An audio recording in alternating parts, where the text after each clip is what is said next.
شاء الله marka waan qoray soo dhawaada asxaabta lagu hasaawi doonaa hasaabina hasaawi xil sheeko hasaawa ma nin ilaag tani tahay lama garanayo dad badan wax ku jira ilaa wax nusay galbeedka ku jira hurdada la idinka sasi subxaanallah war nambarka xitaa aad ku jabseen waan hayaa laakiin aan idin soo kaco soo gudbinta barnaamijkan waxaa qayb weyn ka qaatay Istanbul Dental Care oo ku taala isgoyska Howlwadaag ee magaalada Muqdisho. gacmo furan Istanbul Dental Clinic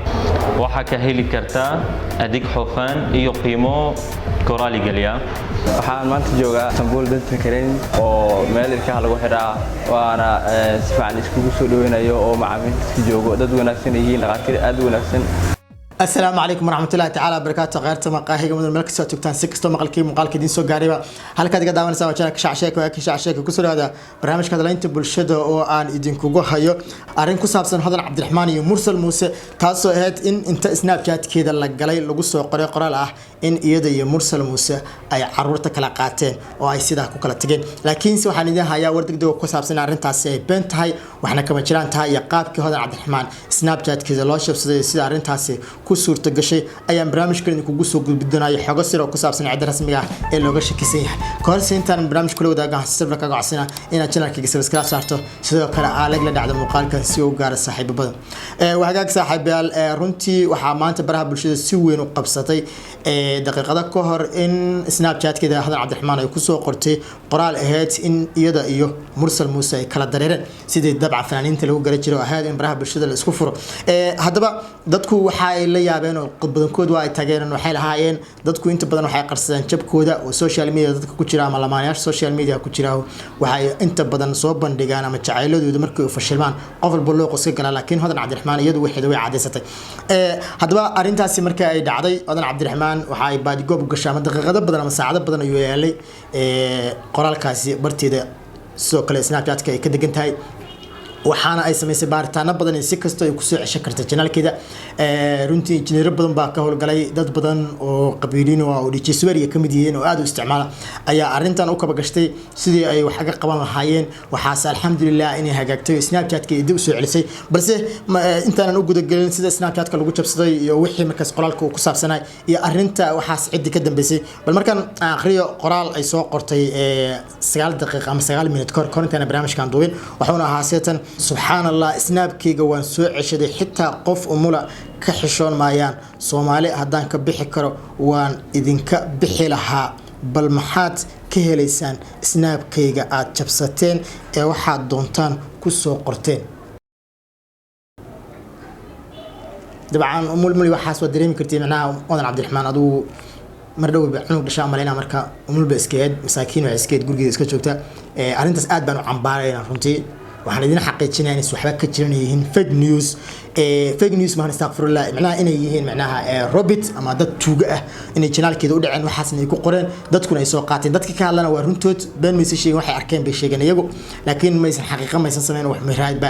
baaritaan maysan sameynin laakiin Hodan Cabdiraxmaan Snapchat-keeda waa sax waa lagu soo qoray iyada iyo Mursal Muuse inay kala dareereen oo ay kala dareysteen si social media loo garan jiray laakiin arintaasi waa been oo familkaas wax dhibaato ah kama jirto waxaana Snapchat-keeda loo dhacay aduu dhowr saacadood ka hor guriga qolo Soomaaliya oo dad caana sida la sheegay ku jiraan inkastoo aan xaqiijin sawirada soo bandhigi lahaay hadaan xaqiijinaa laakiin waxa la sheegay in dad fanaaniin ah oo America jooga ay arintan ku lug lahaayeen oo si kood ah dabcan Snapchat-ka markii la jabsanaa kale kood balaayo la adeegsadaa koodka telefonkeeda ku dhacay in qof uu fakiyay baa xitaa la sheegay oo arintan uu ku lug lahaay oo dad qof fanaan oo la yaqaan oo kamid yahay laakiin way iska soo bixi doontaa haddana anigu waxtaa aan helin laakiin waan idin soo gudbin doonaa barnaamijyada dambe ayaan kula wadaagi doonaa ama community-ga kugu soo gali doonaa sababtoo ah qofkii gabadha masaakiinta dhibkaas weyn u geystay oo xitaa laga yaabo in ay ugu jiraan Snapchat-keeda ehelkeeda iyo qaraabadeeda iyo family-keeda oo fara badan ay markay qoraalkaas arkaan aad u nixi kareen maxay qofkan muxuu waxaan ula jeeday isdii kareen inuu saas u galo qoraalo badan bay sii raacday xitaa kamid ah hurdada la idinka sasi subxaanallah war nambarka xitaa aad ku jabseen waan hayaa laakiin aan idin soo kaco soo ma jeed marka Snapchat-ka inta badan fanaaniintu waxa ay soo gashtaan wax kasta oo xogtooda ah laakiin waxaan moodi jiray oo aan waagii hore aaminsanay in dadku aysan aqoon dheeraad u lahayn Snapchat-kan waxa uu yahay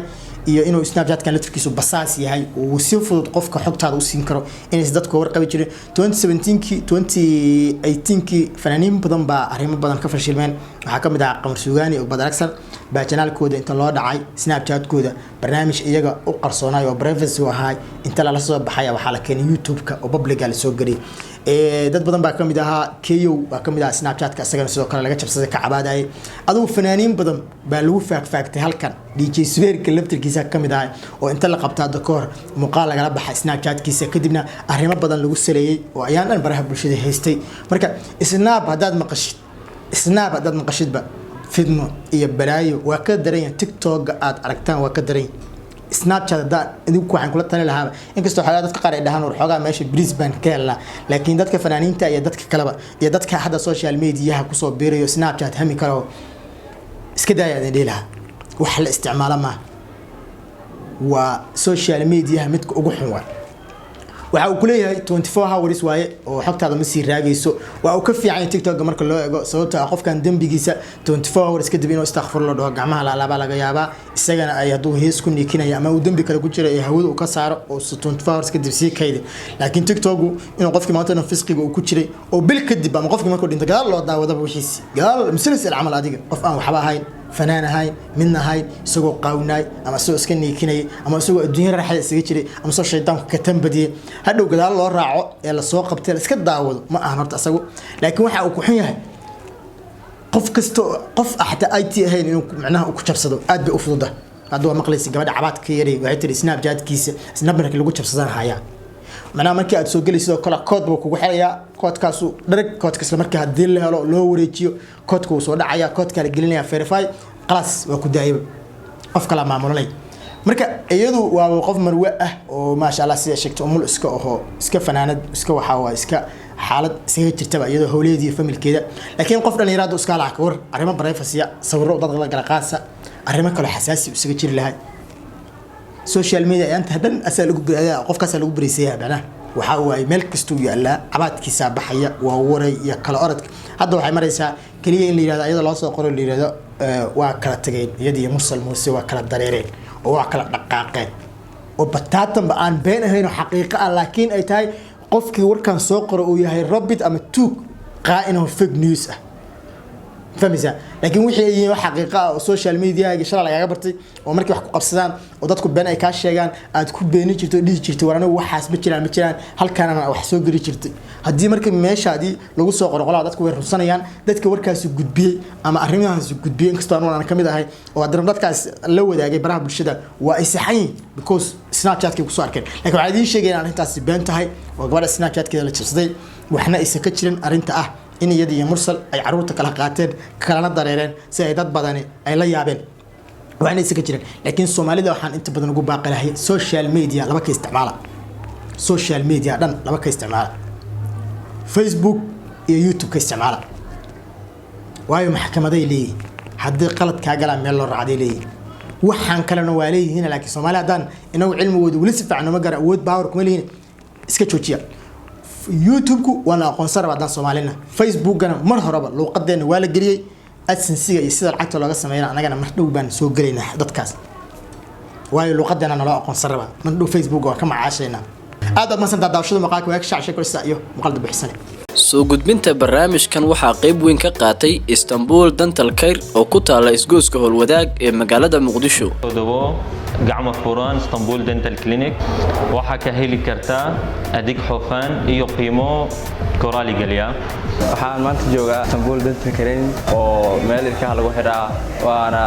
si fiican iskugu soo dhaweynayo oo macaamiisha joogo dad wanaagsan yihiin dhaqaatiir aad wanaagsan